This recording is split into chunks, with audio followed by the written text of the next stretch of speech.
Madhya Pradesh Congress committee के media विभाग अध्यक्ष मुकेश नायक ने राज्य सरकार की सोलर पंप योजना को लेकर गंभीर आरोप लगाए हैं। उन्होंने कहा कि किसानों से 90% सब्सिडी का वादा किया गया था, लेकिन वास्तविकता में उन्हें भारी बैंक ऋण के बोझ तले धकेल दिया गया। उपलब्ध बैंक दस्तावेजों का हवाला देते हुए उन्होंने बताया कि करीब 4 लाख से अधिक की परियोजना लागत पर किसानों को केवल लगभग 1.9 लाख की सब्सिडी मिली, जबकि 2.53 लाख का बैंक ऋण उनके नाम पर स्वीकृत हुआ है। 84 महीनों तक लगभग 3,987 प्रतिमाह EMI तय की गई। कांग्रेस ने सवाल उठाया कि यदि 90% सब्सिडी का दावा किया गया था तो किसानों पर इतना बड़ा कर्ज क्यों डाला गया। वास्तविक सब्सिडी प्रतिशत क्या है और क्या किसानों को पूरी जानकारी दी गई थी। पार्टी ने यह भी पूछा कि क्या सोलर कंपनियों को भुगतान बैंक के जरिए पूरा हो चुका है, कहीं बिचौलियों या कमीशन खोरी की भूमिका तो नहीं रही, और क्या सरकार इस पूरे प्रकरण की स्वतंत्रता न्यायिक जांच कराएगी। बयान में कहा गया कि प्रदेश के कई ग्रामीण इलाकों में किसान आज भी पर्याप्त बिजली के लिए संघर्ष कर रहे हैं।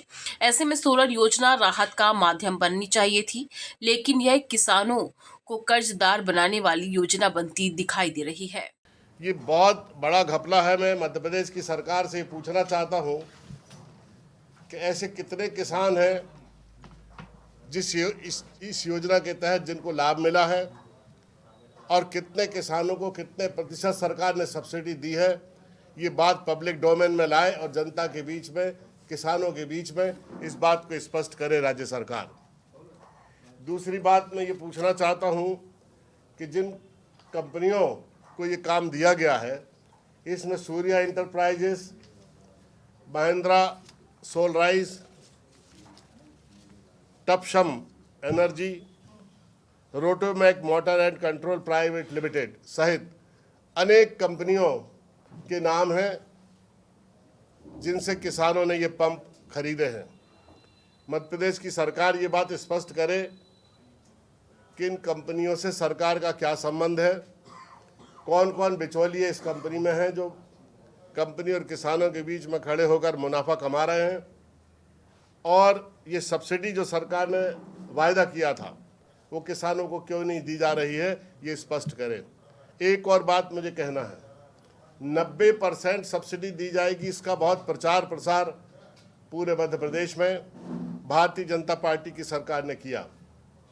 सूचना प्रसारण की वेबसाइट पर देख लीजिए, ये देख लीजिए, बताइए, ये पड़ा हुआ है और सरकार की सारी वेबसाइटों पर पड़ा हुआ है कि किसान इस योजना का लाभ ले, और इस योजना के तहत 90% किसानों को सब्सिडी दी जाएगी, और 2750 करोड़ रुपए सरकार ने इस योजना के तहत नियोजन का प्रावधान किया है।